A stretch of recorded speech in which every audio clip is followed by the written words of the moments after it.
يفنى الكل ويبقى هو ليس الباقي إلا هو.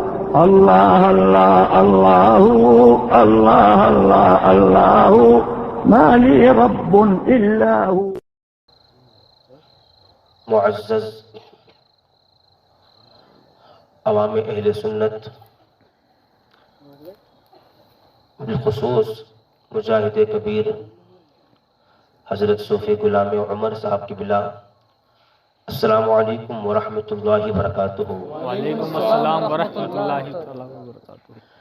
الحمد للہ رب العالمین والعاقبۃ للمتقین والصلاة والسلام على سید الانبیاء والمرسلین، اما بعد فاعوذ باللہ من الشیطان الرجیم، بسم اللہ الرحمن الرحیم، الذی خلق الموت والحیاة لیبلوکم ایکم احسن عملا، وقال اللہ تبارک وتعالی فی مقام آخر، وَلِمَنْ خَافَ مَقَامَ رَبِّهِ جَنَّتَانِ، صدق اللہ العظیم، وصدق رسولہ النبی الامین المتین الکریم، ونحن علی ذلک لمن الشاہدین والشاکرین، والحمد للہ رب العالمین۔ قرآن مقدس کی دو آیت کریمہ کی تلاوت کرنے کا شرف حاصل کیا۔ آئیے اس سے متعلق کچھ باتیں آپ کے سامنے عرض کروں۔ ہم اور آپ آقائے نامدار، مدینے کے تاجدار، دونوں عالم کے مالک و مختار، گلشن ہستی کی اولین فصل بہار، نائب پروردگار، حضور رحمت عالم نور مجسم سید عالم صلی اللہ تعالی علیہ وسلم کی بارگاہ بے کس پناہ میں درود کا تحفہ پیش کریں۔ پڑھیں باواز بلند، اللہم صلی علی سیدنا و مولانا محمد مبارک وسلم، صلاۃ و سلام علیک یا سیدی یا رسول اللہ صلی اللہ تعالی علیہ وسلم۔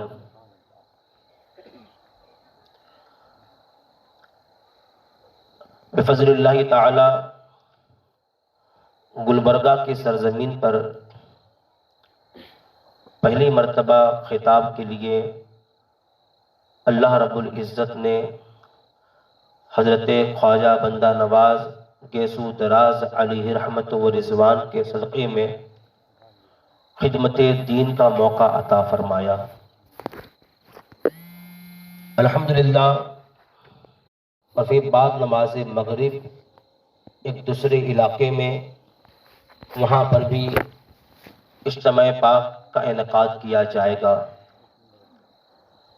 یہ بہت بڑی ہماری خوش نصیبی ہے کہ آج لوگ کہاں سے کہاں جا رہے ہیں اور ہم یہاں پر بیٹھ کر اللہ اور اللہ کے رسول کا ذکر کر رہے ہیں۔ یہ بہت بڑی نعمت ہے کہ لوگ دنیا میں اس قدر محو ہو گئے ہیں کہ انہیں پتہ ہی نہیں کہ ہم کس طرف جا رہے ہیں، لیکن اللہ رب العزت نے ہم سنی مسلمانوں پر کرم کیا کہ لوگ اپنے گھروں میں بیٹھے ہیں، ہم اپنے نبی کا ذکر سن رہے ہیں۔ سبحان اللہ، سبحان اللہ۔ تو کچھ باتیں آپ کے سامنے اصلاح معاشرہ کے حوالے سے میں عرض کروں گا، چونکہ وقت بھی جو ہے دامن گیر ہے، اور خطاب کے بعد کچھ سوالات میرے پاس موجود ہیں، ان سوالوں کے جوابات بھی دینے ہیں۔ اگر آپ کا ساتھ ہوا تو انشاءاللہ العزیز ان تمام سوالوں کے جوابات آپ کے سامنے پیش کیے جائیں گے۔ درود شریف پڑھ لیجیے۔ اللہم صلی علی سیدنا و مولانا محمد مبارک وسلم، صلاۃ و سلام علیک یا سیدی یا رسول اللہ صلی اللہ تعالی علیہ وسلم۔ اللہ رب العزت نے کائنات کے اندر بے شمار مخلوقات پیدا کیے، چاہے وہ درخت ہو، چاہے وہ پہاڑ ہو، چاہے وہ زمین و آسمان ہو، چاہے وہ چاند سورج ہو۔ آپ دیکھیں کہ اللہ نے ہر مخلوق کو جو پیدا کیا ہے اس کی کوئی نہ کوئی وجہ ہے۔ اگر سورج نکلتا ہے تو اس کی ایک وجہ یہ ہے کہ دنیا میں رہنے والوں کو وہ روشنی کرے۔ اگر یہ درخت ہے، اگر یہ پہاڑ ہے، ہر چیز کو اللہ نے کسی نہ کسی مقصد کے تحت پیدا کیا ہے۔ یہ اور بات ہے کہ ہم کبھی سمجھ نہیں پاتے کہ یہ پیدا کیوں کیا گیا۔ یہ ہماری عقل کی کمی ہے، ہماری سوچ کی کمی ہے، لیکن وہ جس نے اسے پیدا کیا وہ خوب جانتا ہے کہ ہم نے کس مخلوق کو کس کی وجہ سے پیدا کیا ہے۔ تو آپ ذرا اندازہ کریں کہ کائنات کے اندر 18,000 مخلوقات ہیں اور بے شمار ایسی مخلوقات ہیں جسے ہم جانتے تک نہیں، ہم نے کبھی دیکھا تک نہیں، لیکن اس کے باوجود بھی اگر آپ دیکھیں تو ہر مخلوق کو اللہ نے کسی نہ کسی وجہ سے پیدا کیا ہے، کسی نہ کسی سبب سے پیدا کیا ہے۔ تو آپ کیا جانتے ہیں؟ کیا ہم اللہ کے وہ بندے ہیں جسے انسان کہا جاتا ہے؟ جب اللہ نے ہر مخلوق کو کسی نہ کسی سبب سے پیدا کیا ہے تو کیا حضرت انسان کو یوں ہی پیدا کر دیا گیا؟ کیا حضرت انسان کو دنیا میں آنے کے بعد صرف کمانے کے لیے پیدا کیا گیا ہے، صرف کھانے اور پینے کے لیے پیدا کیا ہے؟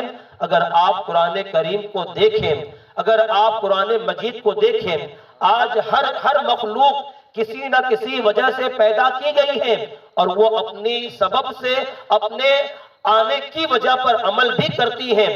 لیکن آپ ذرا اندازہ کریں، آپ ذرا غور کریں کہ ایک انسان کو پیدا کیوں کیا گیا ہے۔ اللہ نے تمام مخلوقات میں ایک انسان کو وہ مرتبہ عطا کیا کہ لَقَدْ خَلَقْنَا الْإِنسَانَ فِي أَحْسَنِ تَقْوِيمٍ، کہ اللہ نے اچھی صورت میں ایک انسان کو پیدا کیا ہے۔ کیا انسان کو یوں ہی پیدا کیا گیا ہے؟ تو قرآن کریم سے اگر ہم پوچھیں تو قرآن مجید کے اندر اللہ کا ارشاد ملتا ہوا نظر آتا ہے۔ اللہ ارشاد فرماتا ہے الذی خلق الموت والحیات لیبلوکم ایکم احسن عملا، کہ اے میرے بندو، جس رب نے تمہیں زندگی اور موت دی ہے وہ چاہتا ہے تم اچھے عمل کرو۔ وما خلقت الجن والانس الا لیعبدون، کہ ہم نے انسان اور جنات کو اس لیے پیدا کیا ہے تاکہ وہ میری عبادت کرے، میری بندگی کرے۔ انسان کے دنیا میں آنے کا مقصد عبادت الہی ہے، خداوند قدوس کی بندگی کرنا ہے، اللہ کی بارگاہ میں اپنے سر کو جھکانا ہے۔ اس لیے ایک انسان کو پیدا کیا گیا ہے۔ اس بات کو اچھی طرح سے اپنے ذہنوں کے اندر محفوظ کر لیں، یہ گھر کو بنا لینا یہ ہمارا مقصد نہیں ہے دنیا میں آنے کا، یہ ہماری ضرورت ہے۔ یہ کاروبار کو آگے بڑھا لینا یہ ہماری ضرورت ہے، ہمارا مقصد نہیں ہے۔ یہ گاڑی موٹر خرید لینا یہ ہمارا آنے کا مقصد نہیں ہے، بلکہ یہ ہماری ضرورت ہے۔ کاروبار ہماری ضرورت ہے، گھر بار ہماری ضرورت ہے، گاڑی موٹر لے لینا ہماری ضرورت ہے۔ یہ ساری چیزیں مقصد نہیں ہے، لیکن افسوس کے ساتھ کہنا پڑتا ہے کہ دنیا میں آنے کے بعد ایک انسان کی جو ضرورت تھی وہ انسان اسے مقصد بنا چکا ہے، اور دنیا میں آنے کا جو مقصد تھا انسان اسے بھلا چکا ہے۔ آپ ذرا اندازہ کریں کہ آج پوری دنیا کے اندر کروڑوں مسلمان ہیں، لیکن وہ دنیا کے پیچھے بھاگتا ہوا نظر آ رہا ہے۔ بس دنیا مل جائے، دنیا کے اندر گھر بار بن جائے، دنیا کے اندر ہمارے پاس گاڑی اور موٹر آ جائے، ہم کامیاب ہو گئے ہیں۔ یاد رکھنا کہ گھر بار بنا لینا یہ کامیابی کی علامت نہیں ہے۔ اپنے کاروبار کو کروڑوں روپے میں آپ اسے ترقی پہ لے جانا یہ کامیابی کی علامت نہیں ہے۔ بندہ کامیاب اس وقت ہوتا ہے جب اپنی عبادت کے ذریعے اللہ کو بھی راضی کر لیتا ہے اور نبی مصطفیٰ صلی اللہ علیہ وسلم کو بھی راضی کر لیتا ہے، سبحان اللہ سبحان اللہ۔ اس وقت بندہ کامیاب ہوتا ہے۔ لیکن آج اگر ہم دیکھیں تو ہم کہیں اور نظر آ رہے ہیں۔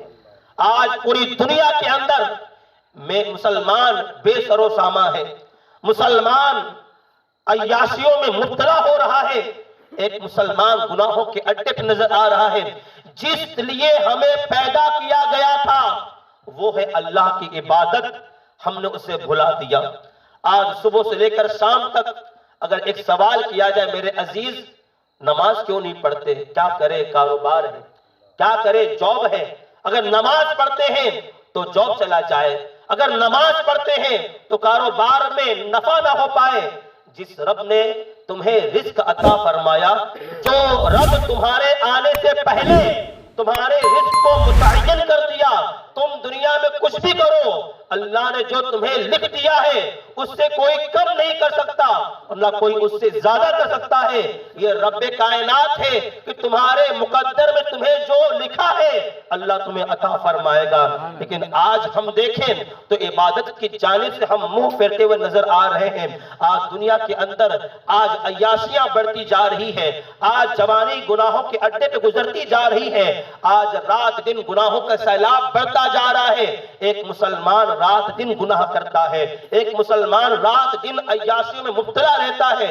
اس کی وجہ کبھی آپ نے سوچا، کبھی اس کی وجہ آپ نے غور کیا کہ آخر وجہ کیا ہے؟ کل تک ایک گناہ کرنے کے لیے ہم کسی رات اور اندھیری رات کو تلاش کیا کرتے تھے، آج بیچ بازار میں گناہ ہو رہا ہے لیکن ہم نے اسے ایک اچھا نام دے دیا ہے. جب تک ایک مسلمان نچنیا ایک ایسا لفظ تھا کہ کوئی اپنے آپ کے لیے یہ نام سننا پسند نہیں کرتا تھا. اگر کوئی کتنا ہی بڑا نچنیا کیوں نہ ہو جائے لیکن اگر اسے کوئی نچنیا کہہ دیا کرتا تھا وہ ذلت و رسوائی کے سبب مر جایا کرتا تھا. لیکن جب سے اس کا نام تبدیل کر دیا گیا، اس کا نام ڈینسر کر دیا گیا تو لوگ ڈینسر کا ہونا اپنے لیے عزت کا سبب سمجھتے ہیں. لوگ اس نام کو اپنے لیے پکارا جانا عزت کا سبب سمجھتے ہیں. جب تک نچنیا کو لوگ نچنیا کہتے تھے لوگ اس نام کو اپنے لیے استعمال کرنا ذلت و رسوائی کا سبب سمجھتے تھے. لیکن جب اس کا نام تبدیل کر دیا گیا تو لوگ اسے ڈینسر کہنے لگے اور لوگ اس نام کو اپنانے کے لیے لوگ رات دن محنت کر رہے ہیں. اے میرے عزیزوں، یہ گناہوں کا علاج کیا ہے؟ یہ گناہوں کا کے بڑھنے کا سبب کیا ہے؟ اس کی سب سے بڑی وجہ یہ ہے کہ جب تک مسلمانوں کے سینوں میں اللہ کا خوف تھا تو مسلمان اپنے قدم کو گناہوں کی طرف بڑھانے کے لیے اللہ سے ڈرتا تھا، اللہ سے خوف کرتا تھا. لیکن جب سے ہمارے سینوں میں اللہ کا ڈر چلا گیا ہے، جب سے ہمارے سینوں سے اللہ کا خوف چلا گیا ہے، ہم جو ہے اپنے رات اپنے دن کو گناہوں میں گزار رہے ہیں. اے میرے عزیزوں، اس بات کو اچھی طرح سے یاد رکھنا، خوف خدا ایک ایسی چیز ہے جس سے بندہ گناہ سے ہمیشہ کے لیے رک جاتا ہے اور جب خوف خدا ختم ہو جاتا ہے وہ انسان عیاش ہو جایا کرتا ہے، وہ انسان بے پرواہ ہو جایا کرتا ہے. آپ ذرا سیرت طیبہ کا مطالعہ کریں، آپ ذرا صحابہ کرام کی سیرت کا مطالعہ کریں. آج ہم اور آپ ہماری سوچ یہ ہے کہ چلو کچھ بھی کر لو اللہ ہمیں جنت عطا کرے گا، جنت ہماری ہے، اللہ ہمیں جنت میں داخل فرمائے گا. اس بات کو یاد رکھنا کہ جہنم گناہگاروں کے لیے تیار کی گئی ہے اور جنت نیکوکاروں کے لیے تیار کی گئی ہے. ایک مسلمان اگر اپنی زندگی گناہوں میں گزارتا رہے، ایک مسلمان اپنی زندگی بے نمازی میں گزارتا رہے، ایک مسلمان اپنی زندگی عیاشیوں میں گزارتا رہے اور یہ تمنا کرے کہ اللہ ہمیں جنت عطا کرے گا، یہ ہماری خام خیالی ہو سکتی ہے. کیونکہ اللہ جنت اسے عطا کرتا ہے جو اللہ اور اللہ کے رسول کے فرما برداری پر زندگی بھر عمل کرتا ہے. لیکن آج ہماری سوچ بدل رہی ہے، آج ہماری فکر بدل رہی ہے، آج ہمارے حالات بدل رہے ہیں کہ جب کہ خوف خدا ہمارے سینوں سے ختم ہوتا جا رہا ہے. اللہ کے رسول صلی اللہ تعالی علیہ وسلم کے صحابہ کرام کی سیرت کا مطالعہ کریں. صحابہ کرام حضرت سیدنا صدیق اکبر اور حضرت عمر فاروق، حضرت عثمان غنی، حضرت مولا کائنات شیر خدا رضی اللہ تعالی عنہ، یہ وہ ذات ہیں جنہیں اللہ کے نبی نے دنیا میں جنت کی بشارت عطا فرمائی ہے کہ ابو بکر تم جنتی ہو، عثمان تم جنتی ہو، عمر تم جنتی ہو، مولا علی تم جنتی ہو. 10 صحابہ کرام ایسے ہیں جنہیں اللہ کے نبی نے دنیا میں جنت کی بشارت عطا فرمائی، لیکن اس کے باوجود آپ ان کی سیرت کا مطالعہ کریں۔ آج ہم تو رات دن گناہوں میں گزارتے ہیں، لیکن سیدنا صدیق اکبر تو وہ ذات ہے جنہیں اللہ نے تمام نبیوں اور رسولوں کے بعد سب سے اونچا مرتبہ عطا فرمایا ہے۔ حضرت سیدنا صدیق اکبر کے بارے میں اللہ کے نبی فرماتے ہیں کہ ابو بکر میرا یہاں بھی دوست ہے اور آخرت اور حوض کوثر پر بھی میرا دوست ہوگا۔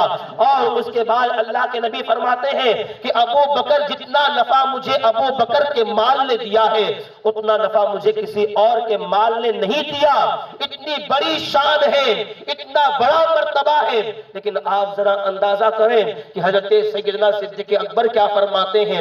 آپ فرماتے ہیں کاش میں پرندہ ہوتا، کبھی ادھر جاتا کبھی ادھر جاتا اور یوں ہی مر جاتا، کل بروز قیامت اللہ کی بارگاہ میں حساب و کتاب کے لیے مجھے کھڑا نہ ہونا پڑتا۔ یہ کون کہہ رہا ہے؟ وہ جن کی شان اتنی بلند ہے، وہ جنہیں اللہ کے نبی نے جنت کی بشارت دنیا میں عطا فرما دی، اس کے باوجود ڈر کا عالم یہ ہے، خوف خدا کا عالم یہ ہے، کاش میں پرندہ ہوتا، کبھی ادھر جاتا کبھی ادھر جاتا اور یوں ہی مر جاتا، اللہ کی بارگاہ میں حساب و کتاب کے لیے مجھے کھڑا نہ ہونا پڑتا۔ یہ سیدنا صدیق اکبر کہہ رہے ہیں۔ حضرت عمر فاروق یہ وہ ذات ہے کہ سیدنا عمر فاروق کے بارے میں اللہ کے رسول صلی اللہ تعالی علیہ وسلم نے فرمایا کہ میری عمر کی شان یہ ہے کہ میرا عمر جس راستے سے گزرتا ہے شیطان وہ راستہ بدل دیا کرتا ہے۔ حضرت عمر کی شان یہ ہے کہ اللہ کے نبی نے فرمایا کہ اگر جبرائیل 950 سال تک میرے عمر کی تعریف بیان کرتے رہے وہ تعریف کبھی ختم نہ ہوگی۔ یہ شان ہے، یہ مقام و مرتبہ ہے، لیکن حضرت عمر کی سیرت کا مطالعہ کریں۔ آپ اللہ سے اتنا ڈرتے تھے، اتنا خوف خدا آپ کے سینے میں تھا کہ آپ کی جب حکومت تھی آپ خود فرماتے تھے کہ میں اللہ سے اتنا ڈرتا ہوں کہ اگر میری حکومت میں راستہ خراب ہو اور کوئی بکری اس راستے پہ چلے اور راستے میں خرابی کی وجہ سے وہ بکری گر جائے اور اس کا پیر ٹوٹ جائے، عمر کو اس کا بھی حساب اللہ کی بارگاہ میں دینا ہوگا۔ حضرت عمر فاروق رضی اللہ تعالی عنہ اتنی بڑی شان کے مالک ہیں، لیکن آپ ذرا اندازہ کریں کہ عید کا دن ہے، عید کا دن خوشیوں کا دن ہوا کرتا ہے، عید کا دن مبارک بادی کا دن ہوا کرتا ہے، ہر آدمی نیا لباس پہنتا ہے، ہر آدمی اللہ کا شکر ادا کرتا ہے، ہر آدمی مبارک بادی پیش کرتا ہے، لیکن آپ ذرا اندازہ کریں سیدنا صدیق اکبر رضی اللہ تعالی عنہ اور حضرت عمر فاروق رضی اللہ تعالی عنہ کا زمانہ ہے، عید کا دن ہے، دروازہ بند ہے، اندر سے رونے کی آواز آ رہی ہے، صحابہ کرام بڑے حیران ہیں کہ آج عید کا دن ہے اور امیر المؤمنین سیدنا عمر فاروق رضی اللہ تعالی عنہ رو رہے ہیں، دروازہ بھی اندر سے بند ہے، آخر ماجرا کیا ہے، آخر بات کیا ہوگی؟ صحابہ کرام سے رہا نہ گیا، وہ یہ سمجھ رہے تھے کہ آج مبارک بادی کا دن ہے، آج خوشیوں کا دن ہے، اللہ نے ماہ رمضان گزر جانے کے بعد ہمیں عید عطا کیا ہے، لیکن آج جناب عمر رو کیوں رہے ہیں؟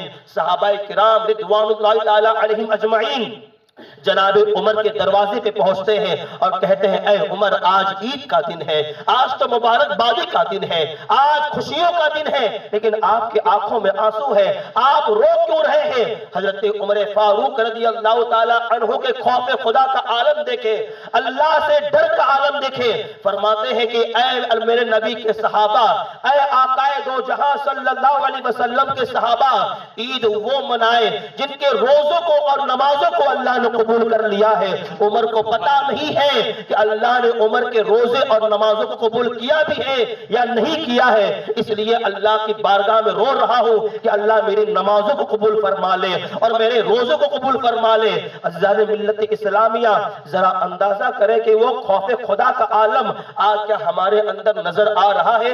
اتنے بڑے شان کے مالک ہونے کے بعد بھی اللہ سے اتنا ڈرتے تھے۔ حضرت عثمان غنی آپ ذرا اندازہ اندازہ کریں حضرت عثمان غنی رضی اللہ تعالی عنہ وہ صحابی ہیں جنہیں اللہ کے نبی نے جنت کی بشارت دی بھی ہے اور حضرت عثمان غنی نے اللہ کے نبی سے جنت خریدی بھی ہے۔ روایت کے مطابق 2 اور 3 مرتبہ اللہ کے رسول صلی اللہ علیہ وسلم نے انہیں جنت بیچی ہے اور آپ نے جنت خریدی ہے۔ لیکن آپ ذرا اندازہ کریں، علامہ جلال الدین سیوطی علیہ رحمت و رضوان فرماتے ہیں کہ حضرت عثمان غنی جب قبرستان جایا کرتے تھے تو زاروں قطار روتے تھے، زاروں قطار آنکھوں میں آنسو نکلتے تھے۔ لوگوں نے پوچھا کہ حضور ہم نے آپ کو نبی کی بارگاہ میں جہنم کا ذکر سنتے ہوئے دیکھا ہے، ہم نے آپ کو اللہ کے نبی کی بارگاہ میں جہنم کا ذکر سنتے دیکھا ہے، لیکن آپ جہنم کا ذکر سننے کے بعد اتنا نہیں روتے جتنا قبرستان میں آنے کے بعد روتے ہیں، جتنا قبروں کو دیکھ کر روتے ہیں۔ حضور آخر ماجرا کیا ہے، آخر بات کیا ہے؟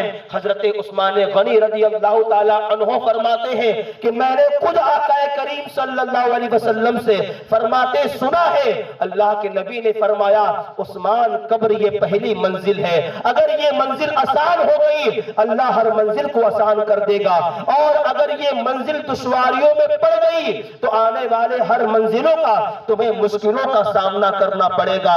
میں روتا ہوں، میں دعا کرتا ہوں اللہ میری پہلی منزل کو آسان فرما دے۔ اے میرے عزیزوں ذرا غور کریں، یہ کون کہہ رہا ہے، یہ کون بتا رہا ہے؟ حضرت عثمان غنی رضی اللہ تعالی عنہ، ایسی ذات جنہوں نے اللہ کے نبی سے 3 مرتبہ جنت خریدی ہے، اس کے باوجود خوف خدا کا عالم یہ ہے، اس کے باوجود اللہ سے ڈر کا عالم یہ ہے کہ وہ کہتے ہیں کہ میں قبر کو دیکھ کر اس لیے روتا ہوں کہ اللہ میری پہلی منزل کو آسان کر دے۔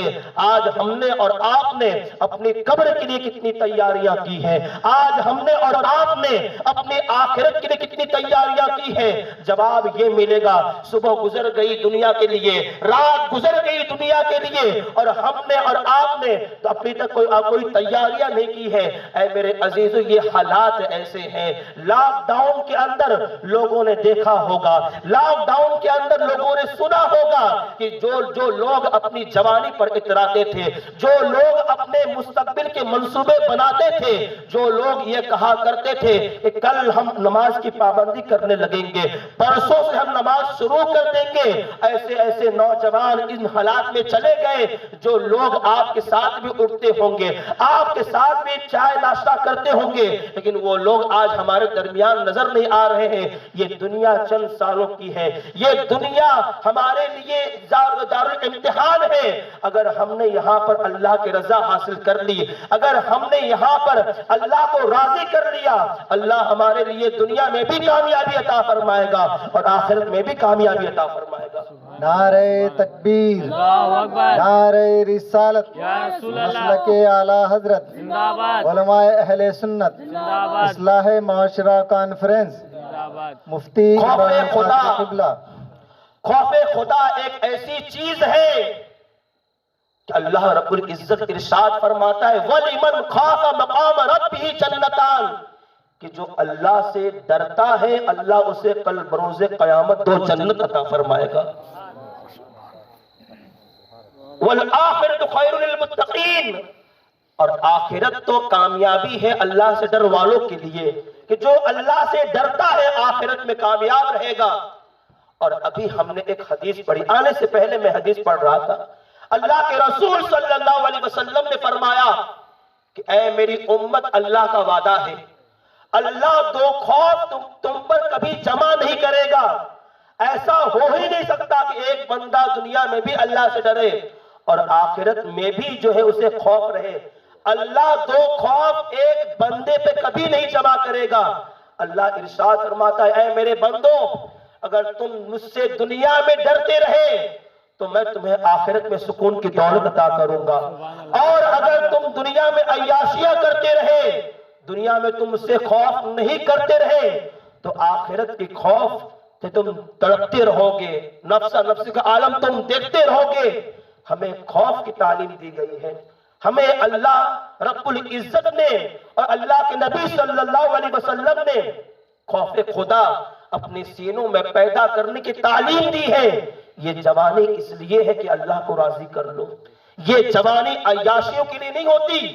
یہ جوانی اس لیے نہیں ہوتی کہ بندہ اذان سنتا رہے اور چائے پٹی پہ بیٹھا رہے. بندہ اذان سنتا رہے گناہوں کے اڈے پہ بیٹھا رہے. بندہ اذان سنتا رہے فلمیں دیکھتا رہے. یہ جوانی اس لیے اللہ نے عطا کی کہ اے میرے عزیزوں، یہ جوانی اللہ نے اس لیے عطا کی ہے کہ بندہ جوانی میں اللہ کی عبادت کرے. بندہ جوانی میں اللہ کے نبی پر درود و سلام پڑھے. بندہ جوانی میں اپنی بھی اصلاح کرے، اپنے دوست احباب کی بھی اصلاح کرے. اور جوانی کس طرح گزرتی ہے آپ دیکھیں. حضرت عمر کا زمانہ ہے. سیدنا امیر المؤمنین کے دور مبارکہ میں ایک ایسا نوجوان جس کی راتیں مصلی پہ گزرتی تھی، جو دن میں اللہ کی عبادت کرتا تھا. اتنی عبادت اللہ کی. ٹھیک ہے، آج ہمارے پاس جاب ہے، آج ہمارا اپنا کاروبار ہے، تو کیا جاب اور کاروبار کا مطلب یہ ہے کہ ہم نے اپنی پوری زندگی دنیا کے لیے گزار دی؟ بچپنا کھیل کود میں، جوانی جاب میں، بڑھاپا بستر پہ. ہم نے کیا ہے اپنی آخرت کے لیے؟ ہم نے تیاری کیا کی ہے اپنی قبر کے لیے؟ کیا ہم اس قابل ہیں کہ ہم اپنا چہرہ نبیوں کے امام کے سامنے لے کر جا سکیں؟ کیا ہم اس قابل ہیں کہ یہ چہرہ آقائے دو جہاں صلی اللہ علیہ وسلم کے سامنے لے کر کھڑے ہو سکے؟ آج حالات اور آج گناہ اتنے ہمارے پاس ہیں کہ ہم اس قابل نہیں ہیں کہ اللہ کے نبی کی بارگاہ میں کھڑے ہو سکیں. تو جوانی کس طرح گزرتی ہے اور جوانی کو اللہ والوں نے کیسے گزارا، یہ ذرا آپ دیکھیں. حضرت عمر کا زمانہ ہے. ایک نوجوان رات دن اللہ کی عبادت کرتا تھا. حضرت عمر بھی تمنا کرتے تھے کاش اس نوجوان سے میری ملاقات ہو جائے. یہ کون تمنا کر رہا ہے؟ امیر المؤمنین سیدنا عمر فاروق تمنا کر رہے ہیں کاش اس نوجوان سے ملاقات ہو جائے. رات دن اللہ کی عبادت کرتا. ایک دن ایسا آیا کہ رات میں اس کا انتقال ہو گیا. باپ نے یہ سوچا کہ اگر میں امیر المؤمنین کو خبر دیتا ہوں تو انہیں تکلیف پہنچے گی، رات ہے، بتانا مناسب نہیں. باپ نے چند آدمیوں کو لے کر رات ہی میں اپنے بچے کو دفن کر دیا. فجر کی نماز کے بعد جب حضرت عمر کو یہ خبر ملی، آپ نے بڑا افسوس کا اظہار کیا اور صحابہ کرام کو اپنے ساتھ لے کر اس کے گھر پہنچے. باپ سے ملاقات کی اور کہا آپ نے بتایا بھی نہیں. باپ کہنے لگا حضور رات بڑی ہو گئی تھی، بتانا مناسب نہ لگا، آپ کو تکلیف دینا مجھے اچھا نہ لگا، اس لیے بتایا نہیں اور رات میں ہی دفن کر دیا. حضرت عمر کہتے ہیں مجھے اپنے بیٹے کی قبر پہ لے چلو. لے کر جایا گیا. جب اس قبر کے پاس آپ بیٹھے تو آپ کو پتا تھا اس نے جوانی کیسے گزاری ہے. آپ کو پتا تھا یہ اللہ سے اتنا ڈرتا تھا. آپ کو پتا تھا اس نے اللہ کو راضی کیا ہے. آپ قبر کے پاس بیٹھ کر یہ کہتے ہیں اے جوان، میں نے قرآن میں پڑھا ہے، میں نے نبی کا فرمان سنا ہے، وَلِمَنْ خَافَ مَقَامَ رَبِّهِ جَنَّتَانِ، کہ جو اللہ سے ڈرتا ہے اللہ اسے 2 جنت عطا کرتا ہے. قبر کے اندر سے آواز آتی ہے اے امیر المؤمنین، اللہ نے مجھے وہ 2 جنت عطا فرما دی ہے، وہ 2 جنت اللہ نے مجھے دے دی ہے. یہ جب بندہ اللہ سے ڈرتا ہے تو اللہ اسے یہ کامیابی عطا فرماتا ہے. اور آپ کو پتا ہے ان اللہ یحب المتقین، ان اللہ مع المتقین، اللہ سے ڈرنے والوں کے ساتھ اللہ ہے. اور اللہ سے جب بندہ ڈرتا ہے نا تو اللہ اسے اپنا محبوب بندہ بناتا ہے. ایسا بندہ کہ اسے اپنا قرب عطا فرماتا ہے، اسے اپنے محبوبیت کے مقام پر فائز فرماتا ہے. بغداد کی سرزمین پر اللہ کے ایک نیک بندے تھے، ایک اللہ کے ایسے ولی کہ جب وہ کہیں سے گزرتے تھے تو پوری گلیاں مہکنے لگتی تھی. جب وہ کہیں بیٹھ جاتے تھے پوری فضا معطر ہو جاتی تھی. اگر مسجد میں چلے جاتے مسجد کے اندر خوشبو کی بہار آ جاتی تھی تو لوگ بڑے حیران تھے کہ حضرت لگاتے کیا ہے. جہاں سے گزرے گلیاں مہکنے لگے، جہاں بیٹھ جائے فضا معطر ہو جائے. تو لوگوں نے آپ کے پاس آ کر ایک بات پوچھی، حضور آپ عطر کون سا استعمال کرتے ہیں؟ تو اللہ کے اس ولی نے فرمایا کہ بیٹو میں کوئی عطر استعمال نہیں کرتا، میں کچھ بھی نہیں لگاتا۔ تو لوگوں نے بڑے حیرانی کے ساتھ کہا حضور یہ خوشبو کہاں سے آتی ہے؟ یہ خوشبو کہ جہاں سے آپ گزرے گلیاں مہکنے لگے، جہاں بیٹھ جائے پوری فضا معطر ہو جائے، یہ خوشبو کہاں سے آتی ہے؟ تو اللہ کے اس ولی نے فرمایا کہ میں اس بارے میں بتا نہیں سکتا، میں وہ بات بتا نہیں سکتا۔ لوگوں نے بڑا اصرار کیا حضور بتا دیجئے، بڑا اصرار کیا۔ تو اللہ کے وہ ولی فرماتے ہیں اگر تم اصرار نہ کرتے، تم بار بار ایک سوال مجھ سے نہ کرتے تو میں تمہیں کبھی نہ بتاتا، لیکن تم نے بار بار پوچھا ہے اس لیے میں اپنی جوانی کا واقعہ بیان کرتا ہوں۔ اے میرے عزیزوں، اے نوجوانوں، یہ واقعہ سن لو، یہ واقعہ سمجھ لو۔ اگر یہ واقعہ دل پہ اثر کر جائے تو سمجھنا اللہ تمہیں دونوں جہاں میں کامیابی عطا فرمائے گا۔ یہ واقعہ سنو کہ جوانی کس طرح گزرتی ہے، جوانی کا اثر کیا ہوتا ہے، اور بندہ جوانی میں اپنے رب کو کتنا راضی کرتا ہے۔ وہ اللہ کے ولی فرماتے ہیں کہ اے مسلمانوں، میری جوانی اللہ کی عبادت میں گزرتی تھی۔ اب وہ اپنا واقعہ بتا رہے ہیں، میری جوانی اللہ کی عبادت میں گزرتی تھی، میں رات دن اللہ کی عبادت کرتا تھا، میں اپنے گھر سے باہر بھی نہیں نکلتا تھا۔ کچھ لوگ میرے والد کے پاس آ کر کہنے لگے کہ آپ کا بیٹا گھر ہی میں رہتا ہے، باہر نکلتا نہیں، کچھ کام کرنے کے لیے کہیں، کچھ کام اسے دے تاکہ باہر نکلے، اس کا ذہن کھلے۔ تو آپ فرماتے کہ میرے والد نے مجھے اپنے پاس بلایا، کہا بیٹا رات دن اللہ کی عبادت کرتے ہو، بڑی اچھی بات کرو، لیکن بیٹے کچھ وقت کام بھی کرو، گھر سے باہر نکل کر کچھ کام بھی کیا کرو۔ آپ فرماتے کہ میں نے اپنے باپ کی بات مان لی، میں نے کہا ٹھیک ہے کام کروں گا۔ اب آپ فرماتے کہ میرے باپ نے مجھے ایک کپڑے کی دکان پہ بٹھا دیا، میرا مالک مجھے کپڑے دیتا تھا، میں کپڑے بیچتا، روزانہ یہی کام کرتا۔ پھر آگے آپ فرماتے ہیں جب کئی دن گزر گئے، بڑے حسین و جمیل تھے، اللہ نے بڑی حسن و جمال عطا کیا تھا، کئی دن گزرنے کے بعد آپ فرماتے ہیں کہ ایک خاتون میرے دکان پر آتی ہے ایک کپڑا خریدنے کے لیے، لیکن جب اس کی نظر مجھ پہ پڑی اس کی کیفیت بدل گئی، اس کی نیت بدل گئی، اور اس نے بجائے ایک کپڑا لینے کے اس نے کئی کپڑے خرید لیے، اور جب کپڑے اس نے زیادہ لیے اٹھانے لگی، اٹھا نہ پائی، تو اس نے میرے مالک سے کہا کہ اے دکاندار، اے دکان کے مالک، اس نوجوان کو کپڑے اٹھا کر میرے گھر بھیج دو تاکہ یہ کپڑا چھوڑ کر چلا آئے۔ آپ اللہ کے ولی فرماتے ہیں کہ میرے مالک نے مجھے حکم دیا اے نوجوان یہ کپڑے کا گٹھر اٹھا لے اور اس خاتون کے ساتھ چلا جا، اس کے گھر پہ گٹھر چھوڑ آنا۔ اللہ کے ولی فرماتے کہ میں نے وہ کپڑے اٹھائے، اپنے سر پر لیا، آگے آگے یہ جا رہی تھی، پیچھے پیچھے میں چل رہا تھا۔ تھوڑی دیر کے بعد ایک گھر آتا ہے، اس نے مجھے اشارہ کیا اندر چلے آؤ، میں اندر چلا گیا اور کپڑے کا گٹھر اتار کر واپس آنے لگا تو میں نے اسے دیکھا کہ یہ دروازے بند کر رہی ہیں، یہ ساری کھڑکیاں بند کر رہی ہیں۔ میں سمجھ گیا کہ اس کی نیت کے اندر بدلاؤ پیدا ہو گیا ہے، یہ کچھ غلط کرنا چاہتی ہے۔ سارے کھڑکیاں اس نے بند کر دی، سارے دروازے اس نے بند کر دیے۔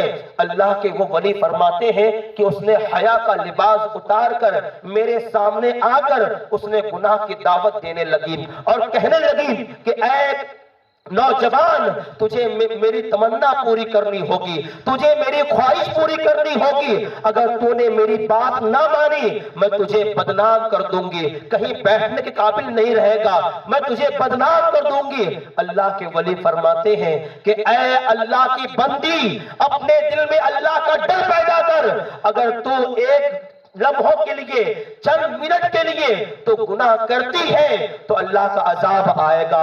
گناہ کے اندر تم ملوث ہو جائے گی، اپنے دل میں اللہ کا ڈر پیدا کر، ورنہ ایک گناہ کے لیے، چند لمحوں کی لذت کے لیے تو اپنی دنیا بھی برباد کر لے گی اور اپنی آخرت بھی برباد کر لے گی۔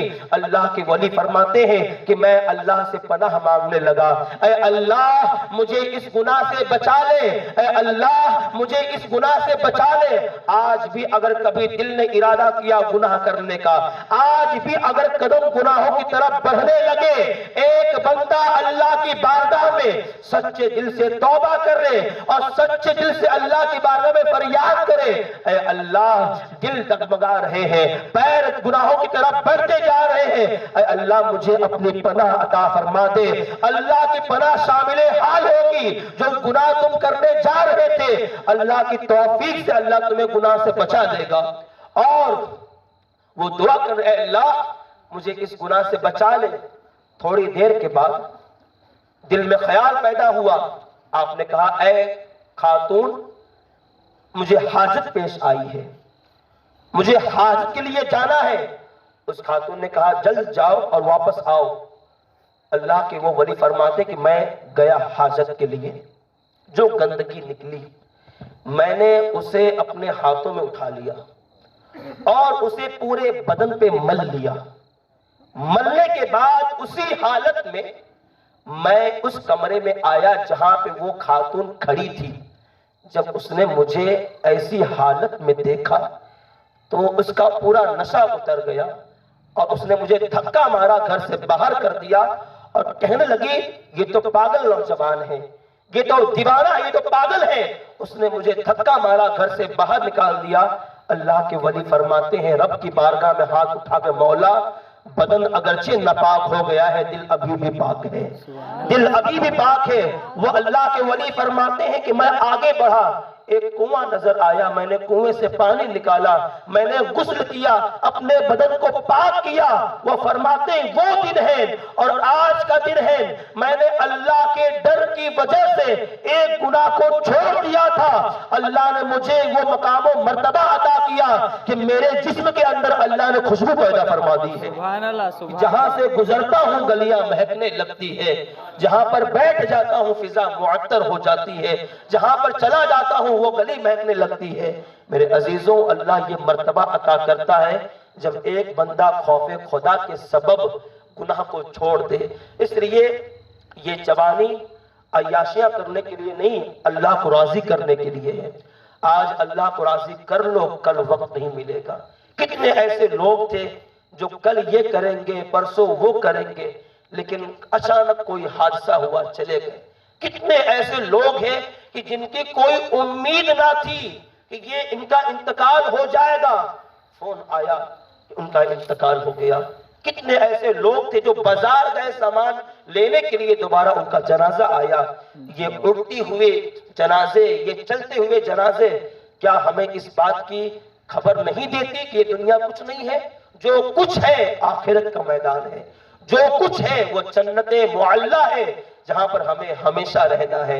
اے عزیزان ملت اسلامیہ اپنے آپ کو تبدیل کر لیں، اور یہ جو حالات ہیں نا اس وقت، لوگ گمراہ کرنے پر، لوگ ایمان و عقیدہ برباد کرنے پہ لگے ہیں، اور کامیاب اس دور میں وہ ہے جس نے اعلیٰ حضرت کا دامن تھاما ہے، جس نے مسلک اعلیٰ حضرت کو اپنا لیا ہے۔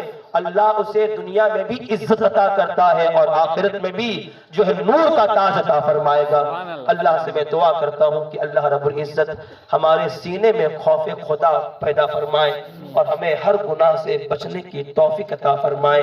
وقت بڑا کم تھا ورنہ بہت ساری باتیں آپ کے سامنے عرض کرنے کا اللہ نے مجھے موقع عطا فرمایا تھا، لیکن کل بھی پروگرام ہے۔ آپ حضرات سے میں گزارش کروں گا، بھی اعلان ہوگا کہ کل کہاں پروگرام ہوگا، کثیر تعداد میں آپ تشریف لائیں تو انشاءاللہ بہت ساری باتیں جو آج بتانی تھی انشاءاللہ وہاں پر بتا دیں گے۔ لیکن ایک بات یاد رکھیں، اپنے آپ کو تبدیل کریں۔